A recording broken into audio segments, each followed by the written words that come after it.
Bismillahirrahmanirrahim. Assalamualaikum warahmatullahi wabarakatuh. Apa khabar semua anak-anak pelajar tahun 2? Ustaz doakan kamu semua berada di dalam keadaan yang sejahtera. Okay, InsyaAllah pada hari ini kita akan teruskan lagi pembelajaran kita di dalam mata pelajaran ibadah. Okay, jadi sebelum itu, jom bersama-sama kita membaca dulu doa sebelum belajar. Bismillahirrahmanirrahim. Allahumma aftah alaina hikmataka wanshur alaina min khazaini rahmatika ya arhamar rahimin. Amin ya rabbal alamin. Okey, jadi anak-anak pelajar tahun 2, insya-Allah pada hari ini kita akan teruskan lagi pembelajaran kita di dalam tajuk wuduk.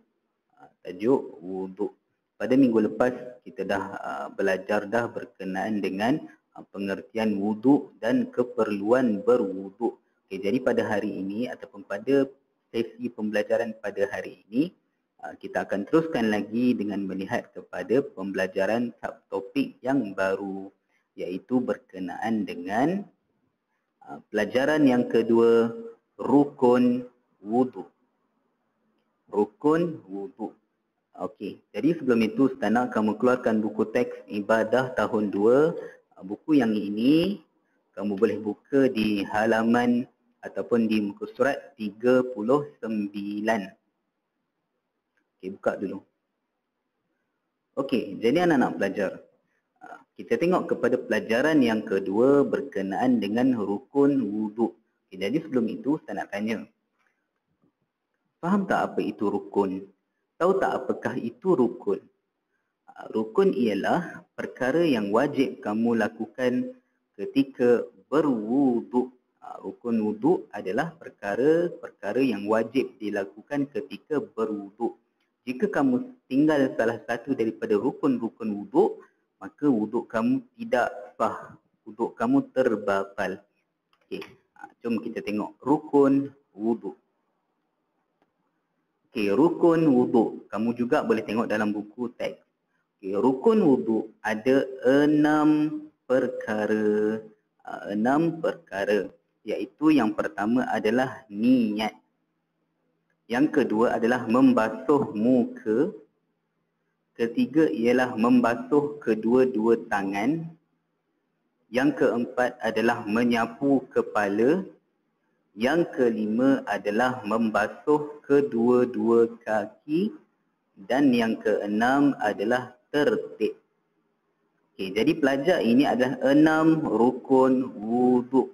Wajib kamu buat kesemua perkara ini. Tak boleh tinggal salah satu. Kalau tertinggal salah satu, sama ada secara sengaja ataupun tidak sengaja, maka wuduk kamu tidak sah. Okey, jadi kita akan tengok secara terperinci ke-6 rukun wuduk ini. Kita tengok yang pertama. Rukun wuduk yang pertama adalah niat. Okey. Bilakah keadaan yang kita perlu berniat ambil wuduk? Niat ketika meratakan air ke seluruh muka. Kita berniat apabila kita membasuh muka. Okey, kamu tadah tangan. Ketika kamu sapu di muka, ketika kamu membasuh di muka, niat terus di dalam hati untuk ambil wuduk. Apakah niat ambil wuduk? Okay, dekat sini Ustaz ada 2 bacaan lafaz niat wuduk. Kamu boleh pilih salah satu. Pilih salah satu je. Jangan baca dua-dua. Nak baca dua-dua pun boleh. Tapi kalau elok ambillah salah satu je lah. Okay, yang kalau kita tengok dalam buku, lafaz niat dia berbunyi macam ni. Nawaitu raf'al hadatsil asghari lillahi ta'ala. Nawaitu raf'al hadatsil asghari lillahi ta'ala. Okay, baris atas ni ta'ala. Maksud dia, sahaja aku mengangkat hadas kecil kerana Allah Ta'ala. Okay, itu bacaan lafaz niat wuduk yang pertama. Okay, ini adalah, okay, kita tengok pula contoh lafaz niat yang kedua. Okay, bacaan dia, nawaitul wudu'a lillahi ta'ala. Nawaitul wudu'a lillahi ta'ala. Okay, semua ni baris atas. Sahaja aku berwuduk kerana Allah Ta'ala. Okay. Jadi kamu boleh pilih salah satu yang senang untuk kamu hafal. Tapi bagaimana keadaan ataupun bila masa kita kena berniat, okay, ketika kita meratakan air ke seluruh muka. Waktu itulah kita berniat ambil wuduk. Okay, faham? Okay. Kita tengok pula berkenaan dengan rukun wuduk yang kedua, iaitu membasuh muka. Bagaimanakah membasuh muka? Kita tengok uraian dia. Meratakan air dari tempat tumbuh rambut hingga sampai kedua tulang dagu dan dari anak telinga kanan hingga anak telinga kiri. Ini adalah keadaan muka. Apakah yang dikenali sebagai muka? Kalau tengok dalam gambar ni, daripada tempat tumbuh rambut dekat atas ni sampai ke tulang dagu sini, dan dari tepi pula daripada anak telinga kiri hingga ke anak telinga kanan sebelah sana. Jadi itu keseluruhan ini dipanggil sebagai muka.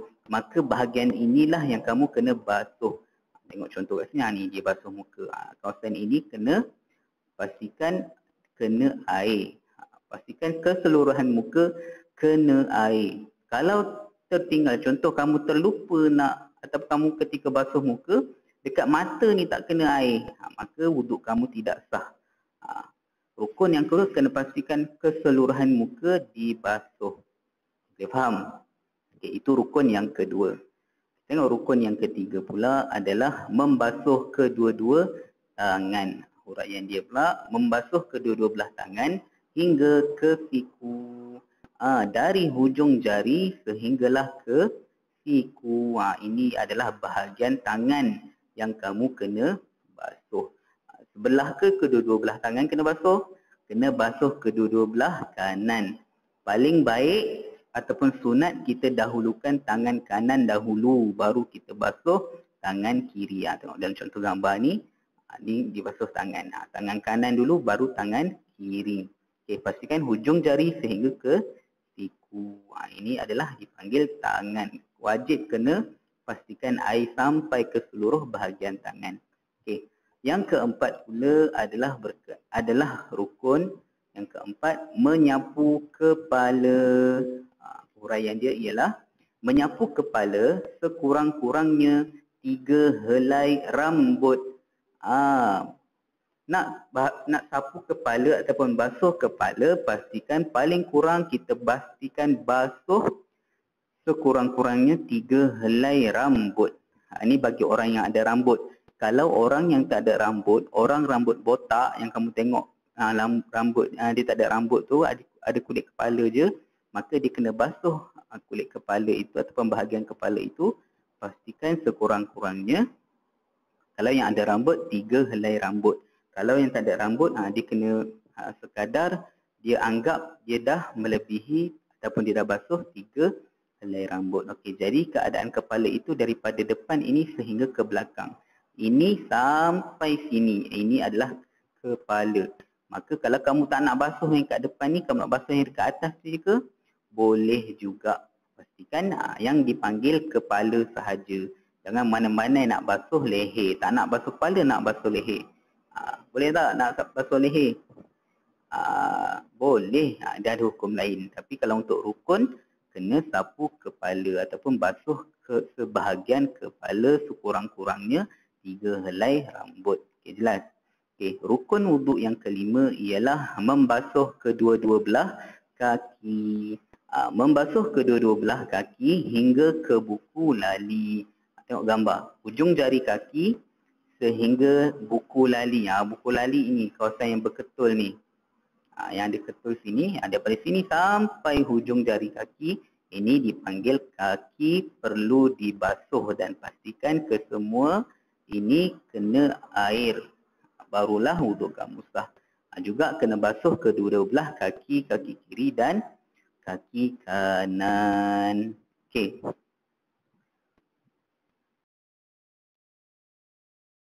sebaik-baiknya kita dahulukan dulu kaki kanan, baru kita basuh kaki kiri. Okey, faham? Boleh jelas? Okey, itu 5 rukun dan rukun yang terakhir adalah tertib. Rukun yang keenam adalah tertib. Tertib ini ialah mengikut urutan. Maka kita akan tengok kita ikut rukun yang pertama tadi niat. Kena niat dulu. Rukun kedua baru membasuh muka. Yang ketiga membasuh kedua-dua tangan. Kena ikut urutan. Yang keempat menyapu kepala ataupun membasuh sebahagian kepala. Dan yang kelima membasuh kedua-dua belah kaki. Ini adalah tertib. Kena ikut urutan.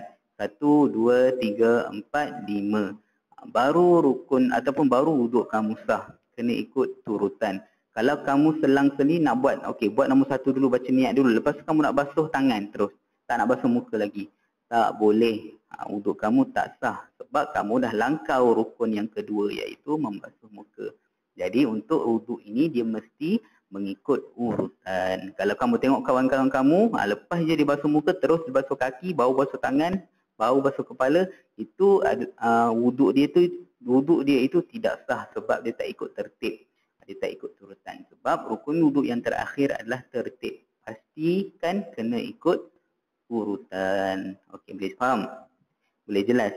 Okey, jadi yang kita bincangkan tadi adalah keenam-enam rukun wuduk, iaitu rukun yang pertama berniat, kedua membasuh muka, ketiga membasuh kedua-dua tangan, keempat menyapu kepala, kelima membasuh kedua-dua kaki dan yang keenam tertib.